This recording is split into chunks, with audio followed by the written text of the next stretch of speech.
Hi, welcome to Chapter 8. This is Dr. Clemens, and we're going to talk about water and the minerals. Why is water essential to life? Well, it's the most abundant molecule in the body. It's rarely a pure substance. In fact, a lot of times we have to distill it or deionize it. It contributes to physiological functions. It's a universal solvent, and it helps regulate body temperature. Let's talk about the distribution of water. Lean tissue retains more water, and that's why men generally have greater volumes of water because of their muscle mass. It's interesting to note that a baby has about 75% water. The fluid compartments of water are inside and outside the cells. And so this is intracellular. Intracellular is liquid found inside the cell. Extracellular is the fluid space outside of the cell, and it can consist of plasma. The intercellular cells are cells, spaces around the cell, and intravascular cells actually is the component of your blood and lymph. All right, let's look at the fluid compartments. You can see the different type of compartments and what we just talked about and how each of those compartments make up the cells within a water. Water balance can be described as the flow of water in and out of the system. It can also refer to the ways in which an organism maintains water in dry and hot conditions. Fluid is a substance dissolved in another substance, and this is known as a solvent. It's dissolved in a fluid. Osmosis is a process by which molecules of a solvent tend to pass through a semi-permeable membrane from a less concentrated solution into a more concentrated one, thus equalizing the concentrations of each side of the membrane. In nature, osmosis is an essential process by means of which nutrients are delivered to all the cells. Here's a diagram of how osmosis works, but I think I'm going to go ahead and play a YouTube video so that you can see this in a little bit more detail.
functions of water.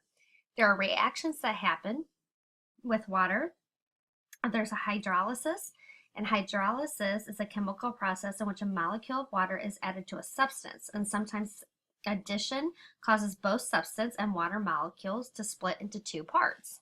Condensation, which is a reaction in which two smaller molecules combine to form a larger molecule.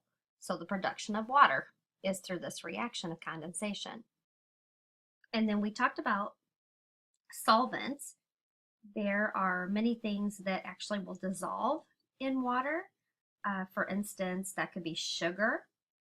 It's an excellent transport medium because it's readily available. It's a universal solvent like we talked. It exists at a temperature range that is livable by humans.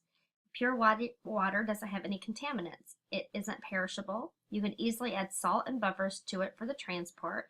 And most human specimens contain water because we're mostly made up of water. You aren't adding any chemicals, and it's typically non-reactive, as well as makes an excellent lubricant.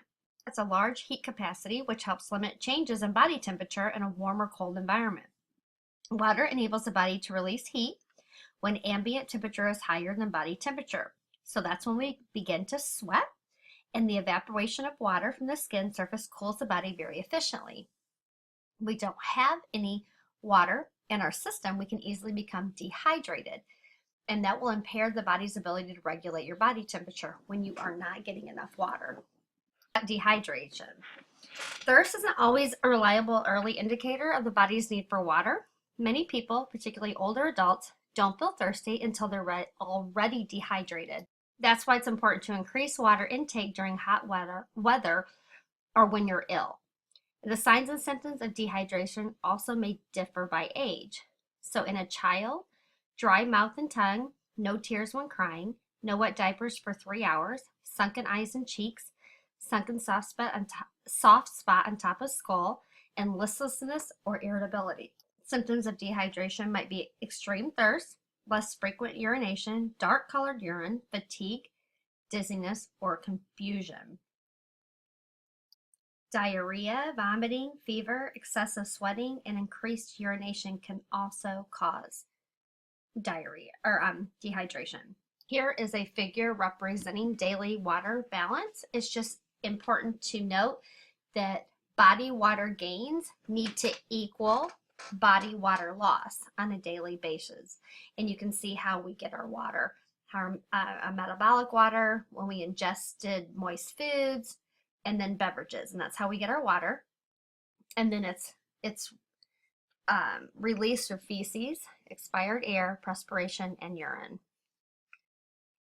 How do you go about restoring fluid balance? Well, we have something called an antidiuretic hormone, and it's a hormone made by the hypothalamus in the brain, and it's stored in the posterior pituitary gland. It tells your kidneys how much water to conserve. It also constantly regulates and balances the amount of water in your blood. It produces another hormone called aldosterone. Aldosterone causes the body to be absorbed along with sodium. This increases blood volume and therefore blood pressure, but it indirectly regulates blood levels of electrolytes and helps to maintain the blood pH. Here's a diagram of the regulation of the blood volume and solute concentration.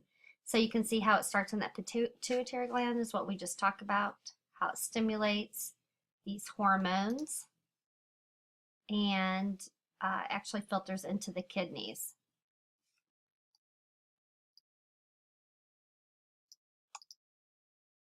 So how much water should we be drinking, men versus women? The recommended water intake for men is about 14 glasses or 3 liters of total fluid consumption a day. For women, it's about 2.2 liters. If you think about a soda bottle, sometimes you get a 2-liter bottle of soda. You should be drinking that in water a day, so 10 glasses. While babies need about 0.7 to 0.8 liters of water daily from breast milk or formula. Small children need about 1.3 liters, so you think about half a liter of soda, but that should be water, obviously. And boys that range from 9 to 13 need about 2.5 liters every day, and Also, girls need about 2 to 2.5 liters between 9 and 13. So basically, you should be filling up a 2-liter bottle of soda with water a day and making sure you consume that to get enough water. 8 glasses a day rule has been around for a long time. So try to remember that the rule needs to be expressed in the fact that depending on how large your glass is. So I guess I like to think of it as in liters, because we all know what a 2-liter bottle of soda is. Also, you need to keep in mind that there are certain foods that have more water than others. For example, watermelon has a high concentrate of water in them, whereas bread does not. And caffeinated beverages can often dehydrate us, so they're really not a good source of water. And then you've got your sports drinks nowadays, and a lot of sport drinks are great because they contain those electrolytes that we sometimes lose through sweating and that type of thing. But basically, we need to be drinking as much water as possible in lieu of the sports drinks. Talk about minerals. What are minerals? I'm going to go ahead and play a YouTube video because I think it's exactly what I want you to know about minerals. In health terms today. For example, many of us say, oh, I forgot to take my multivitamin today, or many food products are said to be vitamin enriched. Most people taking a multivitamin are also swallowing multiminerals at that time, but many don't consider their importance. Did you know that your body can actually make several of the vitamins it needs? Our bodies simply can't make minerals. We must ingest them in our foods, drinks, and supplements. If you must know one thing about human health, it's that every single living cell on planet Earth depends on minerals for proper structure and function. While we know that over 20 minerals are necessary for life in mammals like us, there are many more in trace amounts that support life. We're just unsure why or how. I want to center on what may be the master mineral of them all, the one that allows the others to do their work efficiently. That mineral is magnesium. Magnesium is the 4th most abundant mineral in our bodies and is one of the most important alkaline minerals. 66% of our magnesium storage is in our bones and 33% is located in our tissues and organs. That leaves just 1% of our magnesium left in our blood. This is why conventional blood testing for magnesium deficiency clearly doesn't demonstrate the whole story and has led to a false sense of security regarding magnesium deficiency. Magnesium is an important electrolyte, carrying electrical signals throughout our bodies to drive the contraction of muscle cells, and just as importantly, to send the okay to relax. pH Life is very concerned about your alkaline mineral supply, and magnesium is one of those vital minerals.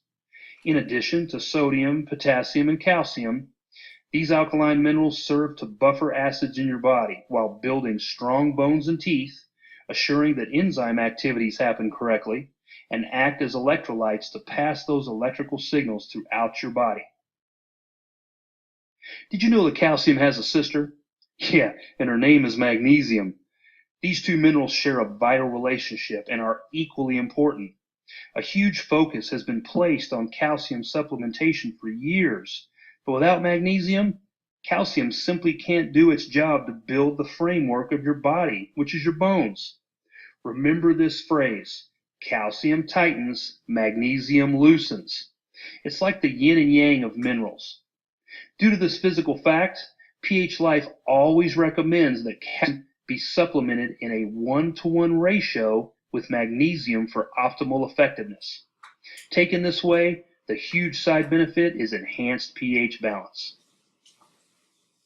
Without electrolytes, you literally wouldn't be able to move a muscle.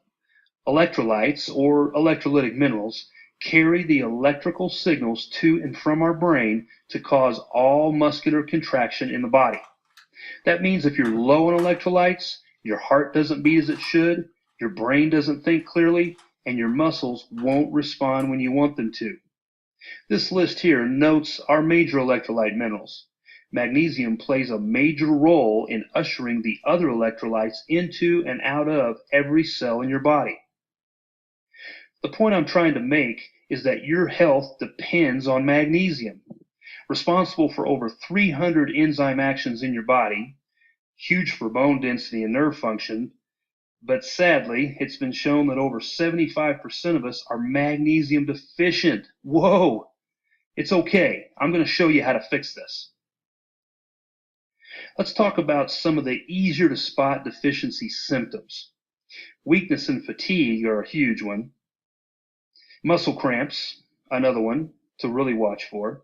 Stress, anxiety, muscle spasms, hyperexcitability, decreased bone density, and dizziness.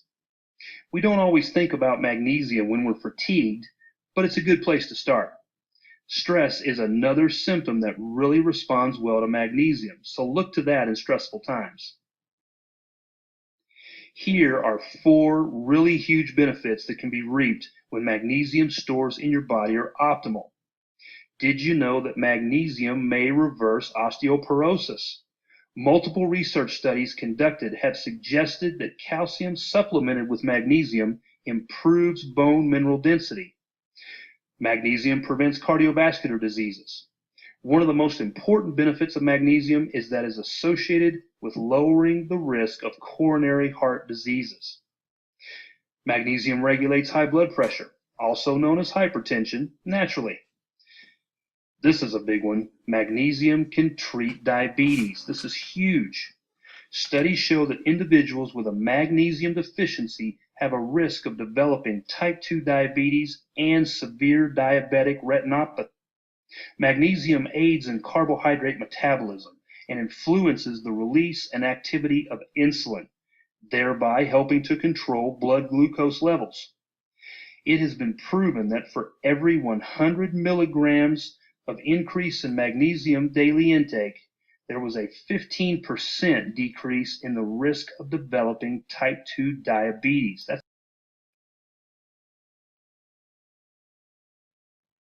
overview. I will be posting individual mineral videos in the near future.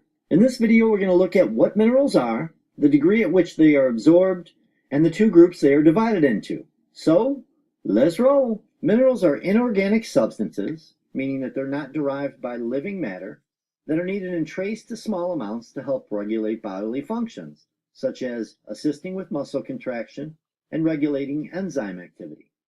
Nearly all minerals, with the exception of iron, are absorbed in their free form.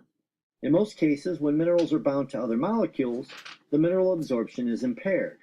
Also, mineral-mineral interactions can interfere with how well minerals are absorbed. One example is that iron supplementation may decrease the ability of the body to absorb zinc. This is worth noting when considering taking mineral supplements. The degree at which a mineral can be absorbed is known as its bioavailability. High mineral bioavailability can be categorized when greater than 40% of the mineral can be absorbed. The minerals included in this category are chloride, fluoride, iodine, potassium, and sodium. Minerals that have low bioavailability, that less than 10%, include chromium, iron, manganese, and zinc. All other minerals have a bioavailability of 30 to 40%. The minerals that the body needs are called essential minerals. There are 16 of them, which I have listed on the screen. These can be divided into 2 groups, macrominerals and microminerals. Macrominerals are major elements that include calcium, chloride, magnesium, phosphorus, potassium, sodium, and sulfur. These elements have a recommended daily intake of 100 milligrams per day or more for adults. Microminerals are trace minerals and include chromium, copper, fluoride, iodine, iron, manganese, molybdenum, selenium, and zinc. Of these trace elements, the only ones that have established recommended daily intake are iodine, iron, selenium, and zinc. Bottom line time. A great approach is to consume a balanced diet that contains a variety of nutrient-dense foods that are not highly processed. That can provide the body with the essential minerals.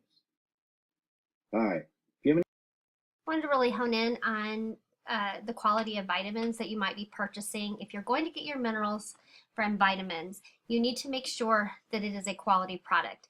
You need to get these at a whole food store or a nutrition store. I highly recommend it. I highly recommend that you get a vitamin that comes in from whole foods. It's much easier to digest and it's just easier on the body. And so you can ask the nutritionist, or if you go into a nutrition store, you can ask them what the difference is. But I don't recommend getting your vitamins anywhere except from a reputable nutrition store. So we have Whole Foods around here. That's kind of our nutrition store. I don't know, what area you are. And then we have local nutrition stores.